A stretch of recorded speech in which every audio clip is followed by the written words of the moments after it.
नमस्कार दोस्तों, सुबह सुबह की सबसे पहली बड़ी खबर में आपको बताएंगे कि क्या चुनाव से पहले मणिपुर जाएंगे प्रधानमंत्री मोदी। जयराम रमेश बोले, लोगों ने हमसे की मांग, जिसको लेकर के भाजपाइयों मचा हड़कंप और मोदी को एक बार जाना चाहिए मणिपुर। इसी प्रकार दोस्तों दूसरी बड़ी खबर में आपको बताएंगे कि राहुल गांधी की यात्रा में कांग्रेस चाहे विपक्ष का मारजुटान, पश्चिम बंगाल से बना गया नया प्लान, जिसको लेकर के इंडिया गठबंधन होगा मजबूत। इसी प्रकार तीसरी बड़ी खबर में आपको बताएंगे कि लोकसभा चुनाव से पहले कांग्रेस और आम आदमी पार्टी मिलकर बढ़ाएंगे भाजपा की टेंशन। इस चुनाव के लिए किया गठबंधन और भाजपा के लिए जीतना होगा मुश्किल। इसी प्रकार चौथी बड़ी खबर में आपको बताएंगे कि नीतीश लालू की मुलाकात के पीछे क्या है सीक्रेट प्लान। लोकसभा चुनाव से पहले बिहार में पक रही है सियासी खिचड़ी, जिसको लेकर के भाजपाइयों मचा चुका है हड़कंप। इसी प्रकार पांचवी बड़ी खबर में आपको बताएंगे कि राजस्थान के सीएम ने सत श्री अकाल बोला गलत,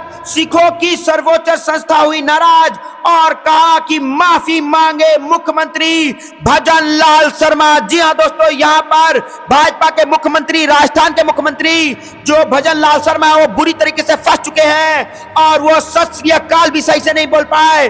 और सिखों के संगठन ने साफ साफ बोल दिया कि जब ये एक लाइन सही से नहीं बोल सकते तो आखिरकार ये राज क्या चलाएंगे। दोस्तों आपको क्या लगता है कि सिर्फ मुख्यमंत्री नहीं, सारे भाजपा नेताओं का यही हाल है, सिर्फ धर्म की राजनीति पर उतर आई है भाजपा। और लोकसभा चुनाव 2024 में इसको लेकर के भाजपाइयों को लगने जा रहा है बड़ा झटका और इंडिया गठबंधन की होगी जीत। आपको जो भी कुछ लगता है दोस्तों कमेंट में जरूर बताइएगा। इस वीडियो को लाइक, चैनल को सब्सक्राइब करके रख लीजिए। और दोस्तों लोकसभा चुनाव 2024 में आप भी इंडिया गठबंधन के साथ खड़े हैं तो कमेंट में इंडिया जरूर लिखिएगा। रुक करते हैं पहली खबर की तरफ। चुनाव से पहले मणिपुर जाएं प्रधानमंत्री मोदी, जयराम रमेश बोले, लोगों ने हमसे की मांग। जी हाँ दोस्तों, हम आपको बता चलें कि भारत जोड़ो न्याय यात्रा के दौरान राहुल गांधी से मुलाकात करने वाले सिविल सोसाइटी ग्रुप ने कहा है कि संसद के आगामी बजट सत्र के दौरान कांग्रेस मांग करे कि लोकसभा चुनाव से पहले प्रधानमंत्री नरेंद्र मोदी से हिंसा प्रभावित राज्य का दौरा करें। दोपहर में भोजन के लिए यात्रा रुकने पर कांग्रेस महासचिव जयराम रमेश ने यहाँ एक संवाददाता सम्मेलन में कहा कि राहुल गांधी से अलग अलग मुलाकात करने वाले संगठनों ने यह भी कहा है कि मणिपुर को संवेदनशील, पारदर्शी और जवाबदेह और मजबूत शासन की जरूरत है। पिछले साल मई में पूर्वोत्तर राज्य में भड़की जातीय हिंसा में 180 से ज्यादा लोगों की जान चली गई थी और हजारों लोग बेघर हो गए थे। तो दोस्तों यहाँ पर जयराम रमेश ने कहा कि पहले जब हम मणिपुर आते थे तो मणिपुर संगठनों से मिलते थे, लेकिन अब सामुदायिक संगठनों से मिल रहे हैं। यह एक अंतर है, वह भी शांति की मांग कर रहे हैं। भाजपा के नेतृत्व वाली मणिपुर सरकार पर कटाक्ष करते हुए उन्होंने दावा किया कि राज्य के 2 मंत्री गायब और ऑनलाइन काम कर रहे हैं। और कांग्रेस नेता ने कहा कि प्रधानमंत्री ने मुख्यमंत्री एन वीरेंद्र सिंह से भी मुलाकात नहीं की और उन्हें केवल डिजिटल तरीके से जन्मदिन की बधाई दे दी। तो दोस्तों यहां पर मोदी सरकार को घेरते हुए कांग्रेस के बड़े नेता जयराम रमेश ने बोला है कि हम जो है भारत जोड़ो न्याय यात्रा के दौरान मणिपुर में लोगों से मिले और उन्होंने हमसे मांग की कि चुनाव से पहले प्रधानमंत्री मोदी को एक बार मणिपुर आना चाहिए। दोस्तों आपको क्या लगता है कि चुनाव से पहले एक बार मोदी जी को मणिपुर जाना चाहिए, वहां पे जनता की बात सुननी चाहिए और आखिरकार मणिपुर मोदी जी जाना क्यों नहीं चाहते? आपको जो भी कुछ लगता है कमेंट जरूर बताइएगा। इस वीडियो को लाइक जरूर करिएगा। रुक करते हैं अगली खबर की तरफ। राहुल की यात्रा में कांग्रेस चाहे विपक्ष का महाजुटान, पश्चिम बंगाल से बनाया नया प्लान। जी हां दोस्तों, हम आपको बता चलें कि लोकसभा चुनाव से ठीक पहले कांग्रेस के पूर्व अध्यक्ष राहुल गांधी भारत जोड़ो न्याय यात्रा पर निकल पड़े हैं। राहुल ऐसे वक्त यात्रा कर रहे हैं जब विपक्षी दलों का इंडिया गठबंधन एकजुट होकर के भाजपा को लगातार तीसरी बार चुनाव जीतने से रोकने की तैयारी कर रहा है। न्याय यात्रा सियासी तौर पर कितनी सफल होगी यह वक्त तय करेगा, पर पार्टी चुनाव में यात्रा का राजनीतिक लाभ लेने में कोई कोर कसर नहीं छोड़ना चाहती है। 11 दिन में पूर्वोत्तर के 5 राज्यों की यात्रा पर राहुल गांधी कांग्रेस के लिए खोई जमीन तलाशने की कोशिश करेंगे, क्योंकि कभी पार्टी का गढ़ माने जाने वाले पूर्वोत्तर में अब कांग्रेस की कोई सरकार नहीं है। लोकसभा में भी पूर्वोत्तर राज्य की 25 सीट में से पार्टी के पास सिर्फ 4 सीटें हैं, जबकि वर्ष 2019 में भाजपा ने 15 सीटों पर जीत दर्ज की थी। इसकी जीत की दहलीज तक पहुंचने के लिए पार्टी हर सीट पर को अहमियत दे रही है। तो दोस्तों यहां पर राहुल गांधी की यात्रा में कांग्रेस चाहे विपक्ष का महाजुटान और पश्चिम बंगाल से बना ले गया है बड़ा प्लान, जिसको लेकर के इंडिया गठबंधन जो है वो पश्चिम बंगाल से मजबूत होना शुरू कर देगा। पश्चिम बंगाल, बिहार, झारखंड, मध्य प्रदेश, राजस्थान, महाराष्ट्र, ऐसे ऐसे बड़े राज्यों से ये यात्रा गुजरेगी और यहाँ पे जैसे जैसे इंडिया गठबंधन के सारे गुट एक साथ मिलते चले जाएंगे, उत्तर प्रदेश में अखिलेश यादव, मायावती जैसे नेताएं जुड़नी शुरू हो जाएंगी और हर राज्य के नेता एकजुट हो जाएंगे। तो भारत जोड़ो न्याय यात्रा जो है वो इंडिया गठबंधन को मजबूत करने का काम करेगा और लोकसभा चुनाव 2024 में अगर इंडिया गठबंधन पूरे दमखम के साथ चुनाव लगता है तो भाजपाइयों को लगने जा रहा है बड़ा झटका। दोस्तों आपको क्या लगता है कि लोकसभा चुनाव 2024 में किसकी जीत होगी? कमेंट में जरूर बताएगा। इस वीडियो को लाइक, चैनल को सब्सक्राइब करके रख लीजिए। रुक करते हैं अगली खबर की तरफ। लोकसभा चुनाव से पहले कांग्रेस, आम आदमी पार्टी मिलकर बढ़ाएंगे भाजपा की टेंशन। इस चुनाव के लिए किया गठबंधन, अब भाजपा के लिए जीतना हो गया है मुश्किल। जी हां दोस्तों, आपने सही सुना। हम आपको पूरी खबर बताते चले दोस्तों कि लोकसभा चुनाव से पहले भाजपा की टेंशन बढ़ाने के लिए कांग्रेस और आम आदमी पार्टी ने एक बड़ा कदम उठाया है। दोनों पार्टी ने छत्तीसगढ़ मेयर चुनाव साथ आकर लड़ने का फैसला किया है। समझौता के अनुसार आम आदमी पार्टी मेयर का चुनाव लड़ेगी जबकि कांग्रेस अन्य 2 वरिष्ठ उप महापौर का चुनाव लड़ेगी।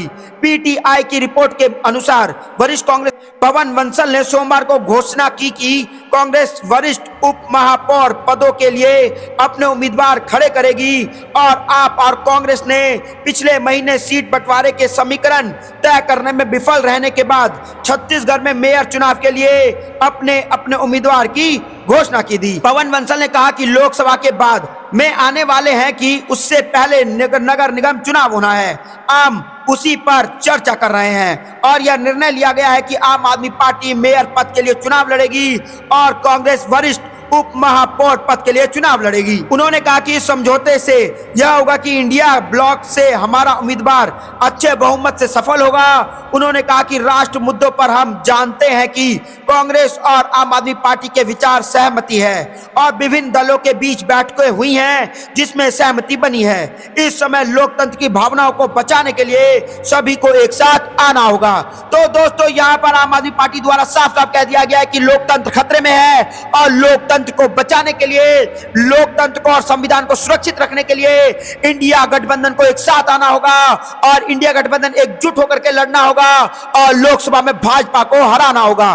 दोस्तों आपको भी लगता है कि लोकसभा चुनाव 2024 में भाजपा हार जाएगी और इंडिया गठबंधन की जीत होगी? हाँ या ना कमेंट जरूर बताइएगा। इस वीडियो को लाइक जरूर करिएगा। रुक करते हैं अगली खबर की तरफ। नीतीश लालू की मुलाकात के पीछे क्या है सीक्रेट प्लान? लोकसभा चुनाव से पहले बिहार में पक रही है सियासी खिचड़ी। जी हां दोस्तों, हम आपको बता चलें, एक और जहां देश में लोकसभा चुनाव का माहौल बना हुआ है तो दूसरी ओर बिहार के 2 दिग्गज नेताओं का मिलान देखा गया है। मकर संक्रांति पर खिचड़ी खाने का विधान है, लेकिन इस मिलान के अब राजनीतिक मायने भी निकाले जाने लगे हैं। बिहार के मुख्यमंत्री नीतीश कुमार ने सोमवार को राष्ट्रीय जनता दल के अध्यक्ष लालू प्रसाद द्वारा आयोजित मकर संक्रांति भोजन में शामिल हुए।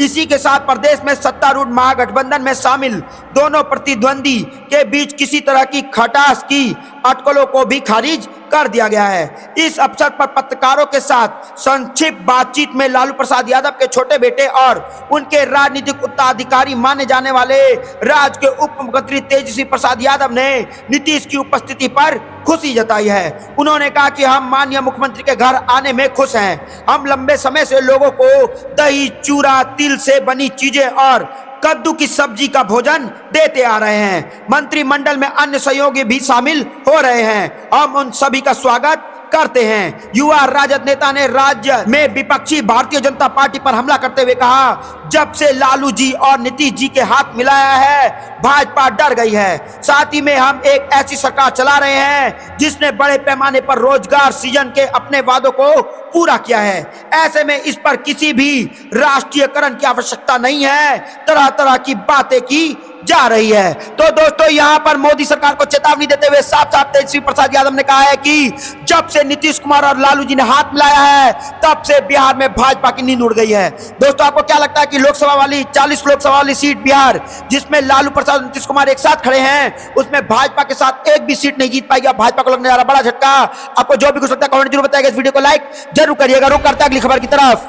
राजस्थान सीएम ने सत श्री अकाल बोला गलत, सिखों की सर्वोच्च संस्था नाराज, का माफी मांगे मुख्यमंत्री। जी हाँ दोस्तों, हम आपको बता चले कि राजस्थान के नवनियुक्त सीएम भजन लाल शर्मा विवादों में घिरते नजर आ रहे हैं। सीएम शर्मा एक कार्यक्रम के दौरान सिख धर्म से जुड़े जयकारा गलत बोल गए। यह सिख समाज के एक कार्यक्रम में सीएम को बोला गया था। वहीं अब इसका वीडियो वायरल होने के बाद सिखों का सर्वोच्च संस्था शिरोमणि गुरुद्वारा प्रबंधक कमेटी ने इस पर कड़ा ऐतराज जताया है।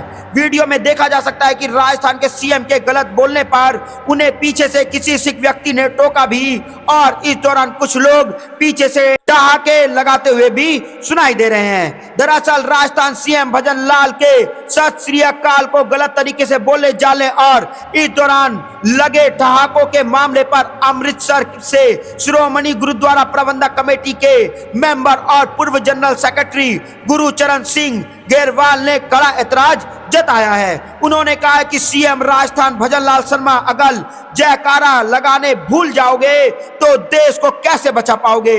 ग्रेवाल ने कहा कि जिस नारे को सीएम मजाक में ले रहे हैं उसके हमारे लिए सिख धर्म में काफी मायने हैं। तो दोस्तों, यहाँ पर जो भाजपा के मुख्यमंत्री है, राजस्थान के सीएम जो हैं भजन लाल शर्मा, वो अब विवादों में घिरते नजर आ रहे हैं और यहाँ पर जो है सिख समाज जो है वो माफी मांगने को कह रहा है और कह रहा है कि शास्त्रीय काल का अगर नारा नहीं लगा पाओगे तो राज्य को तुम क्या चलाओगे। दोस्तों, आपको क्या लगता है कि भजन लाल शर्मा को जल्द से जल्द माफी मांगनी चाहिए?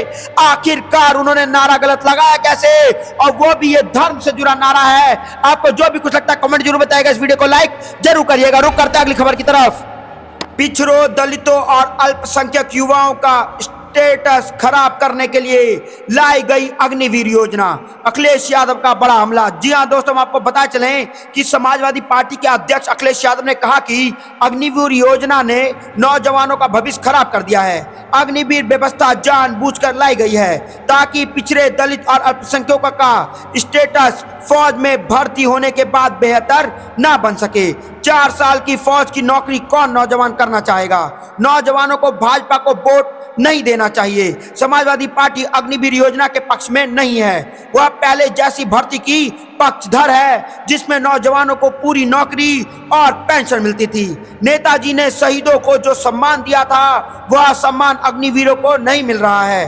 कहा कि chief of the army staff ने कहा है कि 2027 तक 1 लाख फौजी की कमी हो जाएगी। अखिलेश यादव ने कहा कि मिलिट्री स्कूल में पढ़ा हूं, मेरे जितने सीनियर और जूनियर हैं वह सभी फौज में रहे हैं। नेताजी मुलायम सिंह यादव और डिफेंस की वजह से मेरा रिश्ता फौज से हमेशा बना रहा। पाकिस्तान से तो हमें खतरा है, लेकिन चीन की सीमा पर बड़ा खतरा है। चीन हमारी सीमाओं के अंदर आ रहा है, हमारी सीमाएं असुरक्षित हैं और वही हमारे बाजार पर भी कब्जा कर रहा है। चीन से इस तरह 2 तरह से खतरा है। सपा अध्यक्ष ने कहा कि जो राजनीतिक दल और लोक संविधान और लोकतंत्र को बचाना चाहते हैं उनकी पार्टी उन्हीं के साथ है और इंडिया गठबंधन के साथ पीडीए इस बार भारतीय जनता पार्टी को 2024 के लोकसभा चुनाव में करारी शिकस्त देने जा रहा है। तो दोस्तों, आपको क्या लगता है कि ये बहुत बड़े बड़े मुद्दे हैं और अग्निवीर योजना के साथ इंडिया गठबंधन नहीं खड़ा है? क्योंकि अग्निवीर योजना जो है वो सेना में भर्ती को लेकर के युवाओं के साथ एक मजाक है। दोस्तों, आपको जो भी कुछ लगता है कमेंट जरूर बताइएगा। इस वीडियो को लाइक जरूर करिएगा। रुक करते हैं अगली खबर की तरफ। मालदीव के पास तो आर्मी भी नहीं, वोट के लिए उसे झगड़ रहे हैं संजय राउत का भाजपा परिवार। जी हां दोस्तों, आपको बता चले कि शिवसेना के राज्यसभा सांसद संजय राउत ने सोमवार को भाजपा पर तीखा जुबानी हमला बोला है।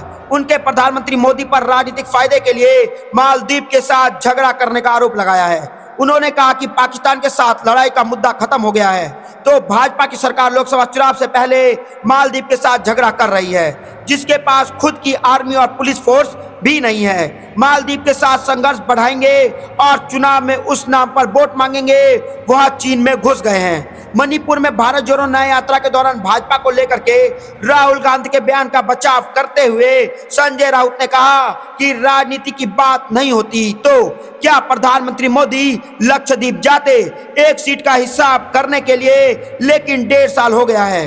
पीएम मणिपुर नहीं जा सके। राहुल गांधी मणिपुर पहुंच गए, विपक्ष की ओर से भी नेता वहां जा चुके हैं। यहाँ लोगों से बातचीत की है, उनकी वेदना समझी है। लेकिन हमारे देश के प्रधानमंत्री लक्षद्वीप जाकर बैठते हैं, वहां बैठकर मालदीव के साथ झगड़ा करते हैं, लेकिन उनके पास इतनी फुर्सत नहीं कि वह एक बार मणिपुर के जाकर के हमारे लोगों से बात कर सके। दोस्तों, आपको क्या लगता है कि भाजपा को समझना चाहिए कि मणिपुर में भी हमारा देश का हिस्सा है और मणिपुर में इतनी बड़ी हिंसा हुई है, उसके बाद खुद मोदी जी को एक बार जाना चाहिए था, जनता के साथ मिलना चाहिए था, जनता की मन की बात सुननी चाहिए थी, जनता से बात करना चाहिए था। दोस्तों, आपको जो भी कुछ लगता है कमेंट जरूर बताइएगा। इस वीडियो को लाइक जरूर करिएगा। रुक करते हैं अगली खबर की तरफ। अयोध्या पहुंचे कांग्रेस नेता का रामलला के मुख्य पुजारी के घर खिचड़ी भोज, सरयू में स्नान और हनुमानगढ़ी में भी गए। जी हां दोस्तों, आपको पता चले कि कांग्रेस के प्रदेश प्रभारी अविनाश पांडे व प्रदेश अध्यक्ष अजय राय के साथ आज आए पार्टी नेताओं ने सोमवार को मकर संक्रांति पर सरयू स्नान के बाद नागेश्वर नाथ महादेव, हनुमानगढ़ी और रामलला के मंदिर के दर्शन पूजा किया। रामलला के मुख्य पुजारी आचार्य सत्येंद्र दास ने कांग्रेस नेताओं को अपने आवास पर आमंत्रित कर खिचड़ी भोज कराया। इस दौरान राम जन्मभूमि मंदिर के सामने पार्टी का झंडा लहरा रहे एक कांग्रेस समर्थक के साथ कुछ लोगों ने धक्का मुक्की की और हाथ से झंडा छीनकर जमीन पर फेंक दिया। मौके पर मौजूद सुरक्षा कर्मियों ने हस्तक्षेप कर विवाद का पटाक्षेप कराया। तो दोस्तों, यहाँ प्रदेश प्रभारी अविनाश पांडे ने कहा कि यह निजी यात्रा है और हम रामलला से मिलने आए हैं। हम यहाँ पर धर्म की राजनीति नहीं करने आए हैं, क्योंकि रामलला किसी एक पार्टी के नहीं, पूरे देश के हैं और धर्म की राजनीति और राम की राजनीति नहीं होनी चाहिए, क्योंकि राम श्री राम है और रामलला देश में लाना है, लेकिन धर्म के नाम पर लाना है, ना कि राजनीति के मुद्दों पर लाना है। दोस्तों, आपको क्या लगता है कि धर्म की राजनीति करना सही है या गलत, और भाजपा जो कर रही है वो सही है या गलत, और धर्म की राजनीति जो है लोकसभा चुनाव में भाजपा को बड़ा झटका दे सकती है? आपको जो भी कुछ लगता है कमेंट जरूर बताइए। इस वीडियो को लाइक जरूर करिएगा। रुक करते हैं अगली खबर की तरफ। महाराष्ट्र के स्पीकर के फैसले के खिलाफ आप एकनाथ शिंदे गुट ने कोर्ट में खटखटाया दरवाजा। जी हाँ दोस्तों, आपको पता चले कि महाराष्ट्र में विधायकों की अयोग्यता का मामला थमने का नाम नहीं ले रहा है। अब एकनाथ शिंदे गुट बॉम्बे कोर्ट पहुंच गया है। शिंदे गुट ने महाराष्ट्र विधानसभा के स्पीकर राहुल नार्वेकर के फैसले को चुनौती दी है।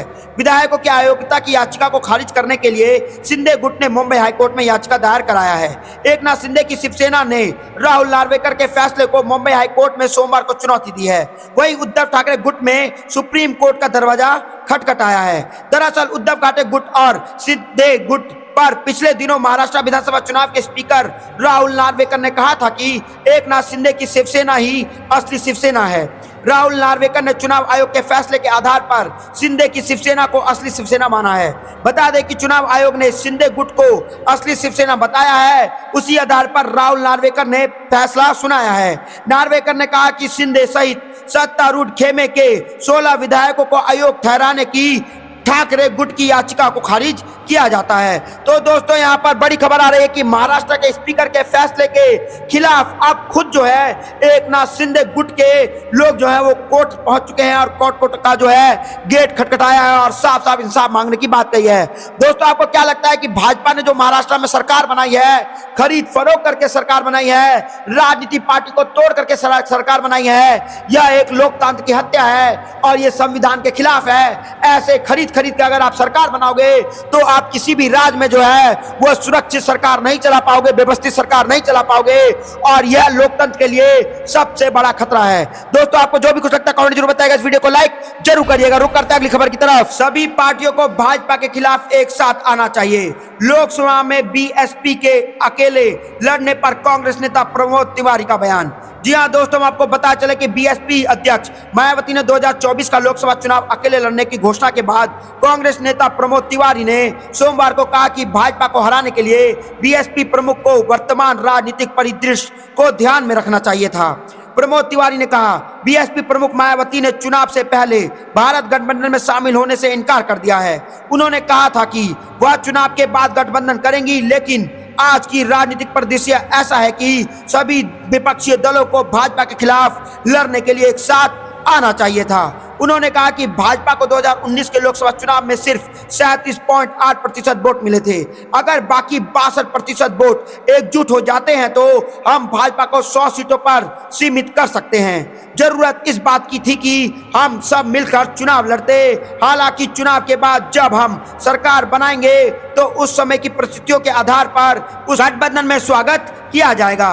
बीएसपी प्रमुख मायावती ने सोमवार को 2024 के लोकसभा चुनाव के लिए अपनी पार्टी के रुख को दोहराया और कहा कि उनकी पार्टी अकेले चुनाव लड़ेगी। यहां एक संवाददाता सम्मेलन को संबोधित करते हुए बीएसपी प्रमुख ने कहा कि उनकी पार्टी चुनाव खत्म होने के बाद गठबंधन के बारे में विचार कर सकती है। उन्होंने कहा कि गठबंधन को लेकर के हमारा अनुभव हमारे लिए कभी फायदेमंद नहीं रहा है और गठबंधन में हमने नुकसान की ज्यादा होती है। इस वजह से देश की ज्यादातर पार्टियां भाजपा के साथ गठबंधन करना चाहती है।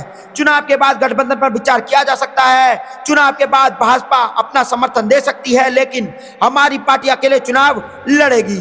उन्होंने इस दावों का भी खंडन किया कि वह राजनीति के संन्यास ले सकती हैं और कहा कि वह अपनी पार्टी को मजबूत करने के लिए काम करना जारी रखेंगी। उन्होंने कहा, पिछले महीने जैसे आकाश आनंद को अपनी राजनीतिक उदाधिकारी घोषित किया गया था, उसके बाद मीडिया में अटकलें लगाई गई थी कि जल्द ही राजनीति से संन्यास ले सकती हूं। हालांकि मैं स्पष्ट करना चाहती हूं कि ऐसा नहीं है और मैं पार्टी को मजबूत करने की दिशा में काम करती रहूंगी। तो दोस्तों, यहाँ पर सभी पार्टियों को भाजपा को हराने के लिए एक साथ आना होगा और लोकसभा चुनाव में इंडिया गठबंधन को मजबूत करके इंडिया गठबंधन के साथ लड़ना होगा, तभी भाजपा को रोका जा सकता है।